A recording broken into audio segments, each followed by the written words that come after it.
students. So in the last video we have discussed about the characteristics of a chemical reaction.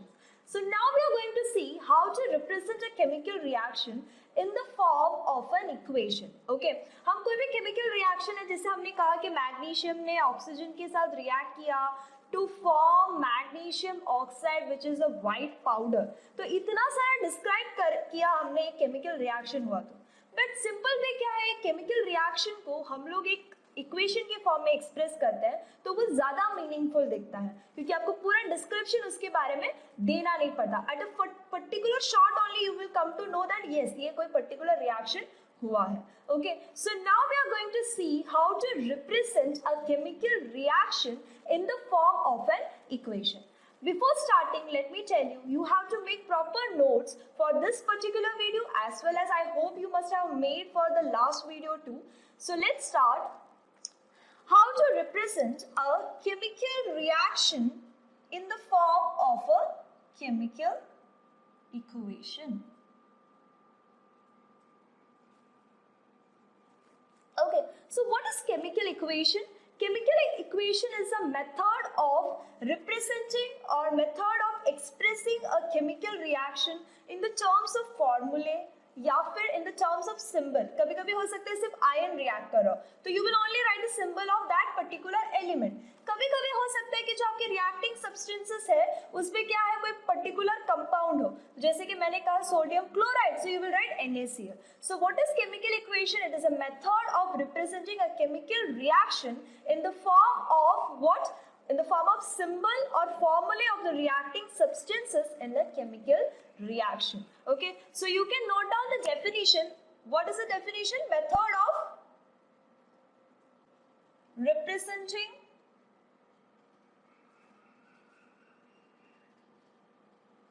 a chemical reaction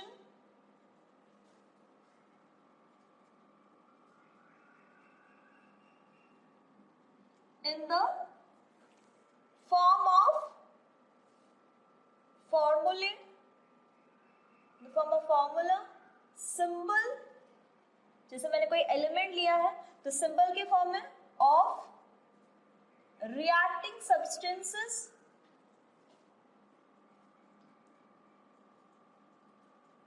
in a chemical reaction.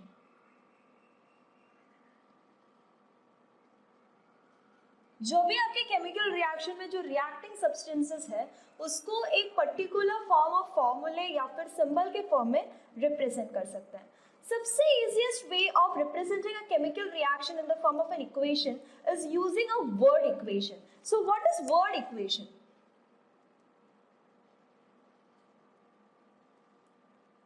Okay, सबसे easiest way है कि आप एक reaction को किसके वे में लिख सकते हैं, वर्ड इक्वेशन के फॉर्म में. ठीक है, जैसे मुझे कई बार है कि मुझे सब्सटेंस पता है, कई बार एलिमेंट का सिंबल नहीं पता, तो सबसे इजीएस्ट वे क्या है, वर्ड इक्वेशन है. बट हम देखेंगे कि वर्ड इक्वेशन भी कई बार क्या है, कई बार कंपाउंड का नाम बहुत बहुत लंबा होता है, तो कई बार इतना लंबा नाम लिख के एक रिएक्शन को इक्वेशन फॉर्म में रिप्रेजेंट करना भी क्या होता है, टीडियस फॉर्म होता है. It also looks not a better way of representing. So first of all let us understand how you will represent a word equation. जैसे कि let us take the first example जो हमने कल लिया था, that is what, magnesium reacts with oxygen. Okay, so what happens, we know that magnesium reacts with oxygen to give magnesium oxide. Okay, so how you will come to know, this is a way how you can write an equation. अब एक चीज इसमें बहुत अच्छे से ध्यान देना है कि हमेशा जब हम इस तरीके से रिएक्शन को रिप्रेजेंट किया, अब इसको वर्ड इक्वेशन क्यों कहा, क्योंकि हम इसको जो भी हम रिएक्टिंग सब्सटेंसेस है in the form of words we are writing, right. So you can see that on the left hand side I am always writing what, the reacting substances, on the right hand side I will be always writing about the products and I have denoted a plus sign over here. So what is this plus sign? मतलब ये दोनों क्या कर रहे हैं, दो substances आपस में react कर रहे हैं, उसके लिए मैंने क्या ऐड किया है वहाँ पे plus किया, means these two substances are reacting. Now what is this what is the characteristics of this particular arrow? ये arrow actually क्या denote करता है, the direction of a reaction. So note down what this arrow denotes. This arrow denotes the direction direction of the reaction. मतलब जब मैंने magnesium और oxygen को react किया तो ऑटोमेटिकली मुझे क्या मतलब मेरा रिएक्शन किसकी तरफ जाएगा, to the formation of white product that is magnesium oxide. ये जो एरो हेड है ये हमेशा किसकी तरफ पॉइंट करेगा, towards the formation of products, क्योंकि आपके रिएक्शन किस वे में प्रोसीड कर रहे हैं, ताकि प्रोडक्ट फॉर्मेशन हो। तो हमेशा arrow head will denote towards the product side. So this you need to understand, ठीक है, इसमें क्या क्या सिग्निफिकेंस है। जैसे यहाँ पे क्या है, एक ही प्रोडक्ट बना है, कई बार हो सकता है एक से ज्यादा प्रोडक्ट बने। जैसे हम लोगों ने कल एक और रिएक्शन किया था, zinc reacted with dilute, okay, we are representing it in the form of a word equation. So you will write dilute sulfuric acid. So when you react zinc with dilute sulfuric acid, what you will get? You will get zinc sulfate plus hydrogen gas. So you will write it as word equation. So hydrogen gas. Okay, so यहाँ पे क्या आ रहा है, zinc को मैंने dilute H2SO4 that is sulphuric acid के साथ रिएक्ट कराया, तो मुझे जिंक सल्फेट और हाइड्रोजन गैस। तो यहाँ पे मेरे क्या है, प्रोडक्ट्स दो है, तो वहां पे भी आप क्या ऐड करोगे, प्लस साइन, मींस आपको टू प्रोडक्ट्स मिले हैं। So this way you can represent a chemical reaction in the form of a word equation. Now you can see that हमें ये लिखना भी क्या है, पूरा कंपाउंड का नाम लिखना पड़े। जैसे कि कभी कभी हो सकता है कोबाल्ट, नाइट्रेट, हेक्साहाइड्रेट, ऐसे सब बड़ा बड़ा कंपाउंड्स आए जो रिएक्टिंग सब्सटेंसेस है, तो उसको लिखने में क्या है, आपका बहुत स्पेस जाएगा, फिर उसको रिप्रेजेंट करते करते क्या होगा, लंबा हो जाएगा। सो वर्ड इक्वेशन को और शॉर्टन कैसे कर सकते हैं, we can represent the word equation by symbols, okay, symbols या फिर फॉर्मूले ऑफ द कंपाउंड। जैसे यहाँ पे देख लेते हैं, जैसे मैग्नीशियम का सिंबल है Mg, so I will write Mg plus oxygen atmosphere में किस फॉर्म में प्रेजेंट होता है, O2 के फॉर्म में। तो जब आप ऑक्सीजन लिखेंगे you will not right O, क्योंकि कुछ कंपाउंड्स या कुछ मॉलिक्यूल्स के फॉर्मूला फिक्स्ड होते हैं, आप उसको चेंज नहीं कर सकते।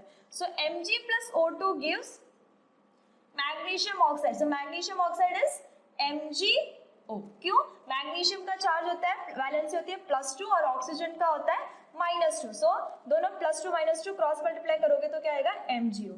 सिमिलरली सेकंड इक्वेशन को भी मैं कैसे लिख सकती हूँ, Zn that is zinc plus dilute H2SO4। So I will write dilute H2SO4 will give what, ZnSO4 that is your zinc sulphate, क्योंकि जिंक का कितना होता है +2, सल्फेट का भी -2, SO4 -2 होता है, तो दोनों क्रॉस मल्टीप्लाई करेंगे तो क्या होगा, ZnSO4 plus hydrogen gas. So this is more easier way than representing it in the form of a word equation. तो word equation में भी रिप्रेजेंट कर सकते हैं, पर उससे ज्यादा आसानी क्या होगा, आप सिंबल और फॉर्मूला कंपाउंड के यूज करके उसको रिप्रेजेंट करो। अब हमें समझना है a balanced and N unbalanced chemical equation, okay. फिर हम लोग समझेंगे कि क्यों उसको बैलेंस करना जरूरी है, okay. So I will be taking 2 or 3 examples of balancing a chemical reaction, ठीक है। अब बैलेंसिंग ऑफ केमिकल रिएक्शन क्यों करना है, जैसे यहाँ पे देखो, यहाँ पे magnesium reacts with oxygen to give MgO। So क्या यहाँ पे रिएक्शन बैलेंस्ड है कि नहीं है, ठीक है, इज इट बैलेंस्ड और इज इट अनबैलेंस्ड। अनबैलेंस मतलब क्या है, हमें पता है law of conservation of mass के हिसाब से मास can neither be created nor be destroyed in a chemical reaction. आपको स्टार्टिंग में ही मैंने बताया, कोई भी केमिकल रिएक्शन होता है तो वहां पे क्या होता है, रीअरेंजमेंट ऑफ एटम्स होते हैं, कभी भी कोई एटम्स दूसरे में कन्वर्ट नहीं होते, ना कोई एटम्स लॉस्ट होते हैं। तो जितना आपके रिएक्टेंट साइड में जो पर्टिकुलर टाइप ऑफ एटम्स होगा, उतना ही number of particular type of atoms product side में भी होना चाहिए। क्यों, क्योंकि आपको पता है law of conservation of mass के हिसाब से आप मैटर को ना क्रिएट कर सकते हो ना डिस्ट्रॉय कर सकते हैं। अब यहाँ पे देखते हैं, यहाँ पे मैग्नीशियम, राइट, तो मैग्नीशियम एक ही मैग्नीशियम है, ओके, मैग्नीशियम के एक ही एटम है, यहाँ पे भी कितना है, प्रोडक्ट साइड में भी मैग्नीशियम का एक ही एटम है। यहाँ पे ऑक्सीजन के 2 एटम्स है, that is O2 molecule, 2 oxygen है O2, पर यहाँ पे आप देखोगे यहाँ पे सिर्फ एक ही ऑक्सीजन के एटम है, राइट। तो यहाँ पे आपका इक्वेशन क्या है, this equation is said to be unbalanced. ये इक्वेशन कैसा है, it is unbalanced, okay. So you can say this is an unbalanced chemical equation. Okay, CE, I'm just using the short form, that is chemical equation. Now यहाँ पे देख लेते हैं, यहाँ पे देखो Zn that is zinc, और zinc कितना है यहाँ पे, रिएक्टेंट साइड पे भी एक ही है, प्रोडक्ट साइड पे भी कितना है, एक ही है, जिंक के एक ही एटम है। हाइड्रोजन कितना है यहाँ पे, 2 है। अब late us see here, product side पे भी हाइड्रोजन के कितने एटम्स हैं, 2 है। अब सल्फर का देख लो, you have to check each and every atom present in the reactant side as well as in the product side. ऐसा नहीं कि मैंने पूरे H2SO4 को साथ में देख लिया, नहीं, H2SO4 में हाइड्रोजन के भी एटम्स है, सल्फर के भी एटम्स है, ऑक्सीजन के भी एटम्स है। So you have to count all the type of atoms. Okay, सब इंडिविजुअल एटम्स के कितने नंबर है। जैसे यहाँ पे जिंक है तो एक ही एटम, तो यहाँ पे भी जिंक का एक ही एटम। यहाँ पे हाइड्रोजन 2 है रिएक्टेंट साइड में, प्रोडक्ट में भी कितना है, 2 है। सल्फर यहाँ पे एक ही एटम है, यहाँ पे भी एक ही एटम है। यहाँ पे ऑक्सीजन कितने एटम्स है, 4 है, यहाँ पे भी कितना है, 4 है। मतलब आपके रिएक्टेंट साइड में हर एक पर्टिकुलर एटम के जितने नंबर है उतना ही प्रोडक्ट साइड में भी क्या है, सेम नंबर ऑफ एटम्स है। So you can say that this reaction is what, this reaction is a balanced chemical equation. Okay, so what is balanced chemical equation, जिसके अंदर आपके number of atoms will be equal or same in the reactant side as well as on the product side। सब particular type के atom के, हर एक type के atom के number of atoms क्या होगा, रिएक्टेंट साइड में भी और प्रोडक्ट साइड में भी क्या होगा, सिमिलर होगा। So note it down. Okay, now there is one more term that has been mentioned in your NCERT as well as you need to understand what is a skeletal equation.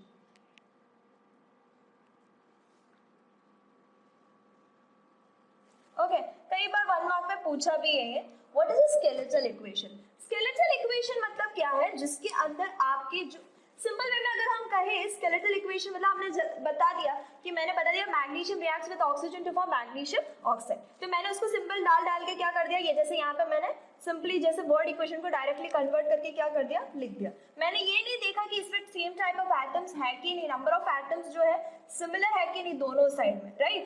So what is a skeletal equation, you can से it is a type of unbalanced chemical equation where the number of atoms present on the reactant side will not be equal to the number of atoms present in the product side. So you can simply write it down that in the skeletal equation what happens, the number of atoms of a particular element, okay, of a particular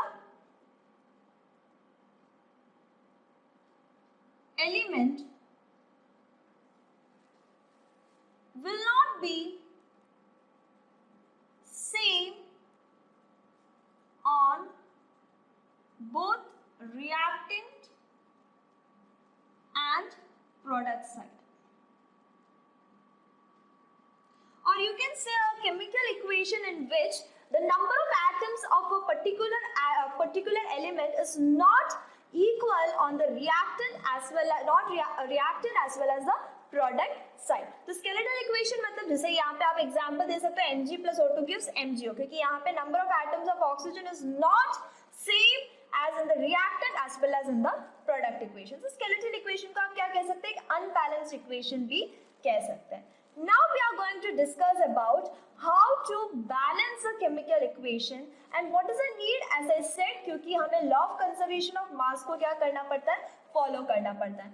Before discussing how to balance a chemical equation, I want you to note down what is balancing of a chemical equation. Balancing of a chemical equation means making the number of atoms on the reactant side and the product side equal. ठीक है, अब balancing में वही करते हैं कि reactant side पे जितने टाइप के जैसे यहाँ पे हाइड्रोजन है तो उनके भी एटम्स वहां पे भी सेम होने चाहिए, यहाँ पे भी हाइड्रोजन के एटम्स सेम होने चाहिए। So we are basically doing balancing so as to complete the law of conservation of mass. Okay, now balance chemical equation बनाते समय एक चीज बहुत अच्छे से ध्यान देना है, जिसे मैंने कहा O2, ठीक है, ऑक्सीजन एटमॉस्फेयर पे O2 के फॉर्म में ही एग्जिस्ट करता है, तो आप इस रिएक्शन को बैलेंस करने के लिए यहाँ पे ऐसे O नहीं लिख सकते, this is wrong. You cannot write Mg plus O gives MgO तो बैलेंस हो गया, नहीं, कोई भी कंपाउंड या कोई भी एलिमेंट या कोई भी पर्टिकुलर मॉलिक्यूल होगा उसका फॉर्मूला ऑलरेडी फिक्स्ड होता है। तो आप कभी भी कोई कंपाउंड या कोई एलिमेंट के फॉर्मूला या कोई भी चीज चेंज नहीं कर सकते उसके फॉर्मूला। जैसे क्लोरीन, ठीक है, तो क्लोरीन एटमॉस्फेयर में क्लोरीन गैस की तरह मतलब Cl2 के फॉर्म में प्रेजेंट होता है। तो आपको बैलेंस करना है तो आप उसको ऐसा नहीं कर सकते कि Mg plus Cl gives MgCl, no, क्योंकि Cl ऑलरेडी किसके फॉर्म में प्रेजेंट होता है, Cl2 के फॉर्म में। So you have to write, you can not change the formula of the compound, so please note it down. Okay, now let us understand how to balance a chemical equation one by one. So now balancing of chemical equation. Okay, how we will balance a chemical equation? First of all, you understand, you write the definition for balancing of a chemical equation. अगर आपसे पूछे तो reason क्या बताना है, to conserve the law of conservation, that is law of conservation of mass, क्योंकि आपको पता है मास क्रिएट और डिस्ट्रॉय नहीं हो सकता। अब what is balancing of a chemical equation? It is a process by which, it is a method by which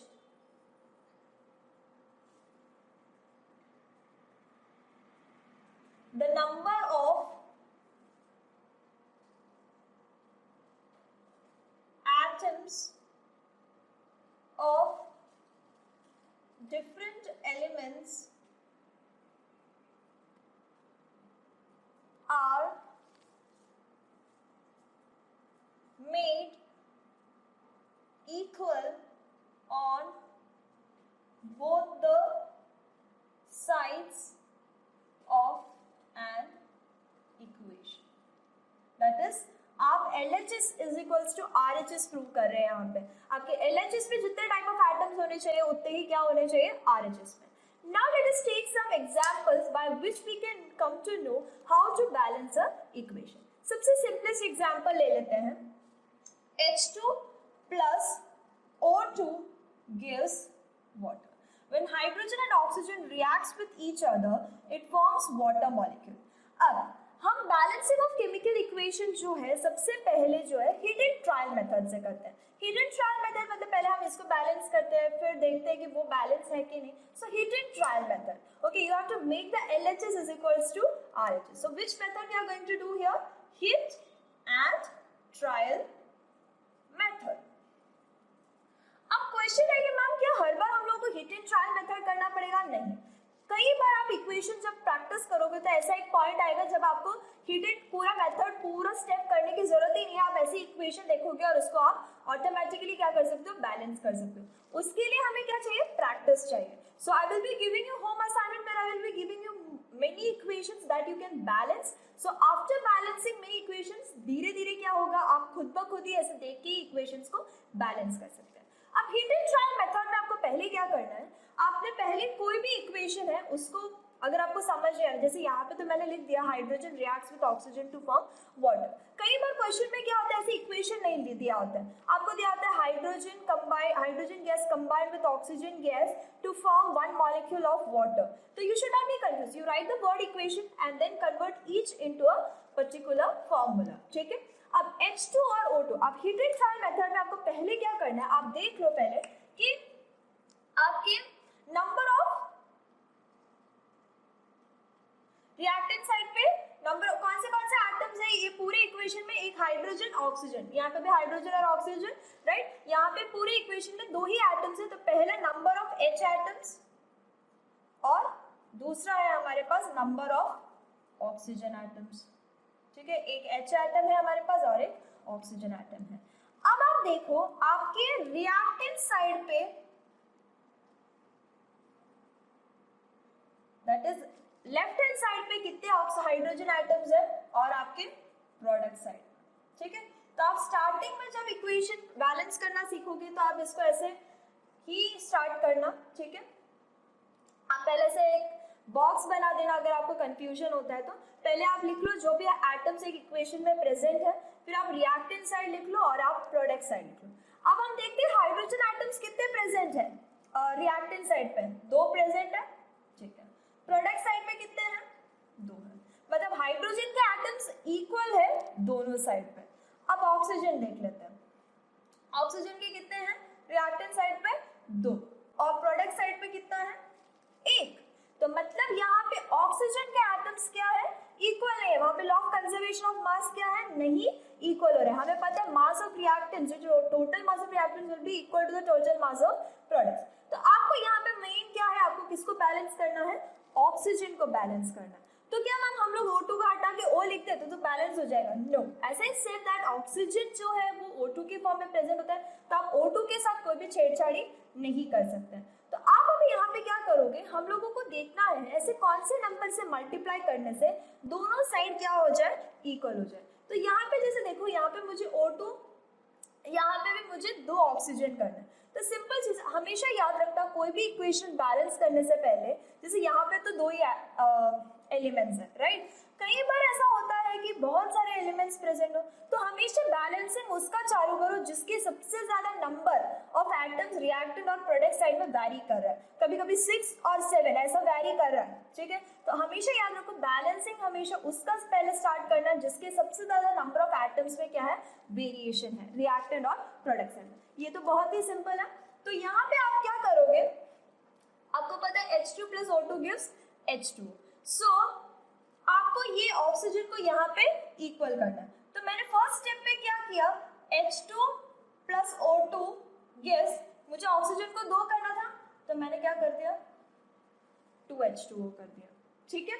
मैंने क्या किया, ऑक्सीजन को 2 करने के लिए मेरे पास और कोई ऑप्शन नहीं है, 1 से तो मैं मल्टीप्लाई कर नहीं सकती, I have to multiply it by some whole number starting from 2, right. When I will multiply by 1 it will be the same. तो मैंने सबसे सिंपलेस्ट, हमेशा याद रखना ऐसा नहीं कि स्टार्टिंग में आपने 4 से मल्टीप्लाई किया, सबसे कम नंबर से ही पहले आपको मल्टीप्लाई करना है। अगर उससे नहीं चला then only you have to increase. Always try to balance equation with the simplest whole number, okay. तो यहाँ पे मैंने 2H2O किया। तो अब आप वापस देखो, अब वापस आपके रिएक्टेंट साइड पे कितना है हाइड्रोजन 2 है, पर प्रोडक्ट साइड में कितना हो गया 2 into 2 कितने हो गए हाइड्रोजन, यहाँ पे H2 तो था पर यहाँ पे 2 हो गए ना, 2 मॉलिक्यूल्स, तो 4 हाइड्रोजन प्रेजेंट है। ऑक्सीजन यहाँ पे भी 2 है, यहाँ पे भी 2 है। अब मतलब ये करने के बाद भी वापस आपका इक्वेशन अनबैलेंस हो रहा है, तो आपको क्या करना है, अभी वापस आपको किसको बैलेंस करना पड़ेगा, हाइड्रोजन को बैलेंस करना पड़ेगा। हाइड्रोजन यहाँ पे 4 है, तो आपको क्या मल्टीप्लाई करने से यहाँ पे हाइड्रोजन इस साइड पे 4 मिलेगा, यहाँ पे आगे आप किससे मल्टीप्लाई कर दो 2 से मल्टीप्लाई कर दो, तो यहाँ पे भी 4 हो जाएगा, right. So let us see, so what I have done, 2H2 plus O2 gives 2H2, ठीक है। मैंने क्या किया, हाइड्रोजन को 4 करने के लिए मैंने यहाँ पे भी 2 से मल्टीप्लाई किया। तो जरूरी नहीं है एक ही स्टेप पे आपका रिएक्शन बैलेंस हो, जो पहले बैलेंस था वो हो सकता है आप दूसरे को बैलेंस करने के चक्कर में पहले वाला अनबैलेंस हो जाए, तो आपको वापस बैलेंस करना पड़ेगा। अब आप देखते हैं कि क्या है, हाइड्रोजन यहाँ पे कितने हैं 2 into 2 4 हाइड्रोजन के एटम्स हैं, यहाँ पे भी 4 है, तो मतलब टोटल यहाँ पे भी हाइड्रोजन के एटम्स 4 है, यहाँ पे भी हाइड्रोजन के एटम्स 4 है। ऑक्सीजन यहाँ पे 2 है, यहाँ पे 2 है। तो आप देखोगे कि मैंने फॉर्मूला को कोई छेड़छाड़ी नहीं की है, हाइड्रोजन ऑक्सीजन के साथ रिएक्ट करके वाटर ही बनेगा, मैं इसको ऐसे नहीं लिख सकती चलो बैलेंस हो गया, नो दिस इज रॉन्ग, क्योंकि ये वाटर मॉलिक्यूल नहीं है, ये क्या है हाइड्रोजन पेरोक्साइड है, ये दूसरा कंपाउंड बन गया। सो you can never change the formula, what you can only do is you can simply multiply that particular formula by some simple whole numbers, okay। Now we will see the next example that has been mentioned in your NCERT, which is bit thoda और steps लगेगा, okay। So now let us see one more important reaction that has been given in your NCERT, इसमें थोड़ा ज़्यादा steps use करने हैं। We will be discussing 3 equations over here, उसके बाद कुछ इक्वेशंस जो मैं होम असाइनमेंट में देने वाली हूँ, शायद हो सकता है कहीं पे डिफिकल्टी आए, so you are always welcome to solve your doubts, okay. Now let us see the example that is very common, that we know that iron जो है हम बहुत देर तक बाहर रखते हैं, मॉइस्चर के साथ रिएक्ट करके क्या बनाता है, रस बनाता है, right. So what happens when iron reacts with water, so this is the second equation we are trying to balance. सो Fe plus H2O gives Fe3O4 plus hydrogen gas, okay। ये है iron reacts with water to give iron oxide plus water, this is ferric ferrous oxide, okay। Now हम पे पहले देखना है, जैसे मैंने फर्स्ट स्टेप पे आपको क्या कहा, क्या करना है आपको फर्स्ट स्टेप के अंदर, आप पहले लिख लो। हिट एंड ट्रायल मेथड में पहले क्या करना है, हमें जितने भी एटम्स प्रेजेंट है उसका रिएक्टेंट साइड और प्रोडक्ट साइड में कितने हैं वो पहले लिख लेते हैं। सो हमें पता है कौन कौन से एटम्स प्रेजेंट है, नंबर ऑफ Fe एक एटम प्रेजेंट है, फिर हमारे पास कौन सा एटम प्रेजेंट है, हाइड्रोजन प्रेजेंट है, फिर हमारे पास ऑक्सीजन। अब रिएक्टेंट साइड प्रोडक्ट साइड पे भी देख लेते हैं, हमारे पास सेम ही एलिमेंट्स है, आयन है, राइट, ऑक्सीजन है, राइट, हाइड्रोजन। तो ये तीन ही एलिमेंट्स हैं। ये भी प्रूव करता है कि क्या है, कभी भी कोई एटम चेंज होकर दूसरा एलिमेंट नहीं बना था, यहाँ पे सिर्फ एटम्स की क्या हुआ है, रीअरेंजमेंट हुआ है। अब आप क्या करो, यहाँ पे रिएक्टेंट साइड लिख लो, ठीक है। ये हर बार आपको हर एक स्टेप पे करना होगा, जैसे मैंने कहा ये हर बार करने की जरूरत नहीं पड़ेगी जब आप प्रैक्टिस करोगे। अब रिएक्टेंट साइड और दूसरा होगा आपका प्रोडक्ट साइड, राइट, ओके। अब रिएक्टेंट साइड में हम देख लेते हैं कितने आयन के एटम्स हैं। आयन के हमारे पास एक ही है। प्रोडक्ट साइड में कितने हैं हमारे पास, तीन है। हाइड्रोजन के यहाँ पे कितने हैं, दो है। यहाँ पे कितने हैं, दो है। ये तो बैलेंस्ड है। नाउ लेट अस सी ऑक्सीजन के कितने एटम्स प्रेजेंट है, वन। यहाँ पे कितने हैं, four, okay. So first of all we come to know that यहाँ पे क्या है, सबसे ज्यादा किसका है, किसके एटम ज्यादा है रिएक्टेंट और प्रोडक्ट साइड में। मैंने पहले कहा कि आपको सबसे ज्यादा किसके वेरिएशन है उसको पहले बैलेंस करना स्टार्ट करना है। तो यहाँ पे आपका क्या है, ऑक्सीजन के एटम्स सबसे ज्यादा है कंपैरिजन के अंदर। तो आप पहले किसको बैलेंस करना चालू करोगे, ऑक्सीजन को। तो हम लोग क्या कर सकते हैं, ऑब्वियसली मुझे मेरे पास यहाँ पे ऑक्सीजन एक ही है, तो मुझे उसको 4 करना है प्रोडक्ट साइड के हिसाब से। तो मैं सिंपली फर्स्ट में क्या कर सकती हूँ, फर्स्ट जहाँ पे ऑक्सीजन प्रेजेंट है उसको मल्टीप्लाइड बाय 4 कर सकती हूँ, क्योंकि 2 करूंगी तो भी बैलेंस होगा, 3 करूंगी तो भी नहीं बैलेंस होगा, 4 ही चाहिए मुझे oxygen atoms. So I will write Fe plus 4H2O gives Fe3O4 plus hydrogen. मतलब मैंने सिर्फ ऑक्सीजन को बैलेंस करने के लिए उसको किससे मल्टीप्लाई किया, 4 से मल्टीप्लाई किया। अब चलो ऑक्सीजन तो बैलेंस हो गया। अभी हम वापस चेक करेंगे कि सब कुछ सेम है कि नहीं। मैंने जैसे कहा कि कभी कभी क्या हो जाता है, वो चेंज हो जाता है। अब यहाँ पे हाइड्रोजन कितने हो गए, टोटल 8 हो गए, और यहाँ पे कितने हैं, सिर्फ 2 ही प्रेजेंट है। यहाँ पे आयन तो 3 है। तो चलो अभी यहाँ पे सबसे ज्यादा नंबर ऑफ एटम्स किसके अनबैलेंस लग रहे हैं, यहाँ पे हाइड्रोजन के 8 और यहाँ पे हाइड्रोजन के 2। यहाँ पे आयन का तो एक ही है और यहाँ पे 3, ये अभी भी अनबैलेंस्ड है, राइट, रिएक्टेंट और प्रोडक्ट साइड में। अब हमें वापस क्या करना है, जिसकी सबसे ज्यादा नंबर ऑफ एटम्स अनबैलेंस्ड है उसको बैलेंस करना है। अब यहाँ पे 8 है और यहाँ पे 2 है, तो what you will do, here it is 8 and here it is 2. Only way is you can multiply here by 4 so that you can make hydrogen atoms 8. So what I will do in the next step, I will do Fe plus ये बाकी जैसा था, ये equation में कोई छेड़छाड़ी नहीं करेगा, जो पहले था वैसे के वैसे। 4H2O gives Fe3O4 plus मुझे क्या करना है, इसको 8 करना है, तो मैंने 4 into H2 किया। अब देखो 8 हो गए, यहाँ पे भी कितने हो गए, 8 हो गए। सो नाउ हाइड्रोजन ऑक्सीजन सब बैलेंस हो गए। अब हमारे पास से बैलेंस करने को क्या बचा, आयन का यहाँ पे 1 है और यहाँ पे 3 है। तो सिंपली यहाँ पे तो आपको कोई आयन अकेला बैठा हुआ है, तो इसको बैलेंस करने में ज्यादा तकलीफ नहीं आएगा। अगर आयन के साथ कोई ऑक्सीजन कुछ कंबाइंड होता तो तकलीफ होती, क्योंकि फिर ऑक्सीजन के भी एटम्स चेंज होते हैं। यहाँ पे आयन अकेला, इसको यहाँ पे 3 है और यहाँ पे भी क्या होनी चाहिए, 3। तो सिंपली क्या कर दो, उसको मल्टीप्लाइड बाय 3 कर दो। तो आपका लास्ट इक्वेशन क्या आएगा, 3Fe plus 4H2O gives Fe3O4 plus 4H2. Understood? Now you check all the atoms are balanced or not. यहाँ पे 3 Fe है, यहाँ पे भी 3 Fe है, यहाँ पे टोटल 8 H2 है, 8 हाइड्रोजन है, यहाँ पे भी 8 हाइड्रोजन है। अभी ऑक्सीजन देखो, यहाँ पे 4 है, यहाँ पे भी कितने हैं, 4 है। Now we can say that our equation is balanced chemical equation. Okay? So this way you have to balance. मैंने जैसे कहा, एक बार जो बैलेंस कर लिया तो हो सकता है पहले वाला जो बैलेंस है वो अनबैलेंस्ड हो जाए। अब एक और एग्जांपल कर लेते हैं, that is nitrogen reacts with hydrogen, ठीक है, नाइट्रोजन गैस और हाइड्रोजन गैस रिएक्ट करके क्या देता है मुझे, NH3। What is NH3? NH3 is ammonia. अब नाइट्रोजन और हाइड्रोजन रिएक्ट करके अमोनिया देते हैं। अब वापस आप नंबर ऑफ एटम्स ले लो, नंबर ऑफ नाइट्रोजन, यहाँ पे रिएक्टेंट में N और H है, प्रोडक्ट में भी क्या है हमारे पास, सिर्फ N और H है, तो नंबर ऑफ N एटम्स और दूसरा H एटम्स, राइट। अब यहाँ पे रिएक्टेंट साइड ले लो और यहाँ पे प्रोडक्ट साइड ले लो। रिएक्टेंट साइड में नाइट्रोजन एटम्स कितने हैं, 2, यहाँ पे 1, हाइड्रोजन 2 और यहाँ पे 3। ओके, सो सबसे ज्यादा अनबैलेंस क्या है यहाँ पे, हाइड्रोजन एटम्स है।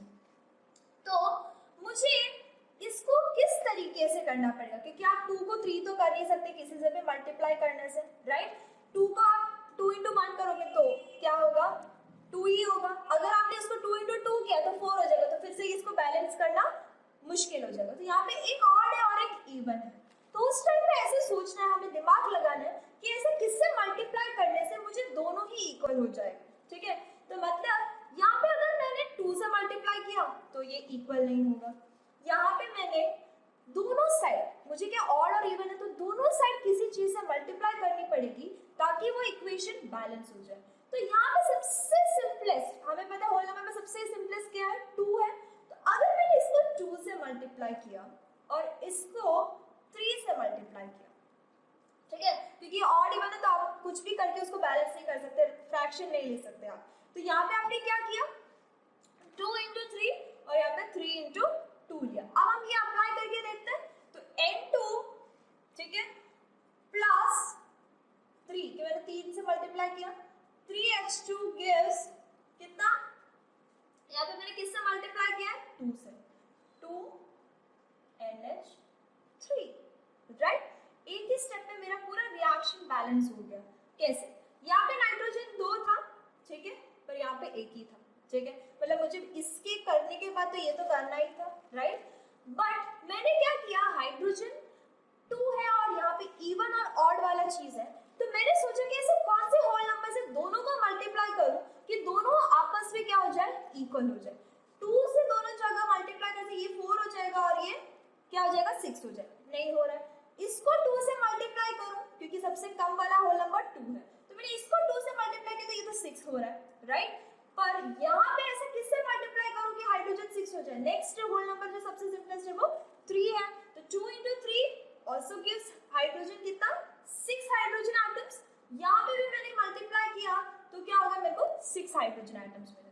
अब लकीली क्या हुआ, जब मैंने यहाँ पे 2 लगाया तो नाइट्रोजन यहाँ पे 2 ही है और ये ऑटोमेटिकली नाइट्रोजन यहाँ पे भी 2 हो गए। So this way you can balance, okay. तो कई बार लकीली क्या होता है, एक को बैलेंस करने के चक्कर में दूसरा भी क्या हो जाता है, बैलेंस होता है। तो ऑड इवन के केस में आपको थोड़ा दिमाग लगाना पड़ेगा, किससे मल्टीप्लाई करना पड़ेगा दोनों जगह पे, जिससे क्या हो जाए, वो बैलेंस हो जाए। ऐसे बहुत सारे इक्वेशंस हैं जिससे आपको प्रैक्टिस करनी है, जो भी रिएक्शंस आपने कैरेक्टरिस्टिक्स में पढ़ा उसको भी बैलेंस करना होगा, okay. So you start practicing many questions, ask doubts as many as possible, okay. Now another thing that we need to understand is that, जैसे यहाँ पे तो मैंने ये लिख दिया, अब एक और चीज है, you need to specify a chemical reaction or chemical equation more informative। आप एक chemical equation को और informative कर सकते हैं, कैसे कर सकते हैं, by mentioning their physical state and by mentioning the change in temperature, जैसे कोई टेम्परेचर चेंज है, कोई हीट एनर्जी रिलीज हुए कि नहीं हुए, उससे रिप्रेजेंट कर सकते हैं। तीसरा, आपने कौन से कंडीशंस के अंदर रिएक्शन प्रोसीड किया है। So you can make an reaction more informative, okay. So please note down, a reaction can be made more informative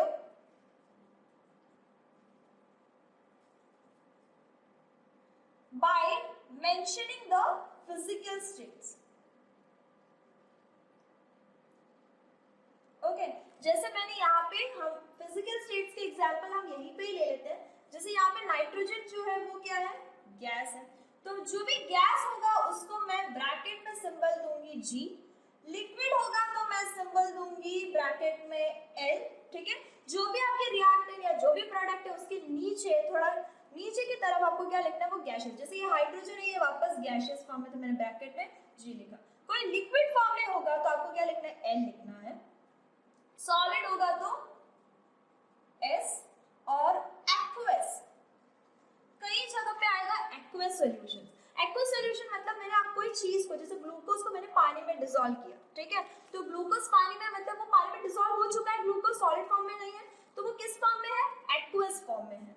so you can say AQ something which is dissolved in water. So these are the ways you can make a reaction more informative. तो ammonia जो होता है, NH3 जो होता है, वो भी gas होता है, तो you can write G। Okay, now यहाँ पे जैसे देखो आयन जो है ये क्या है, सॉलिड है, राइट, ये जो है वाटर के फॉर्म में, मॉइस्चर के फॉर्म में प्रेजेंट है, राइट, तो आप लोग क्या लिख सकते हैं, you can even write it as liquid, और अगर वेपर फॉर्म में प्रेजेंट है तो वो you can write G। Okay, अब Fe3O4 के साथ उसने रिएक्ट कराया है, ये सॉलिड फॉर्म में होगा, हाइड्रोजन जो है वो गैसियस फॉर्म में होगा, so you write it as G।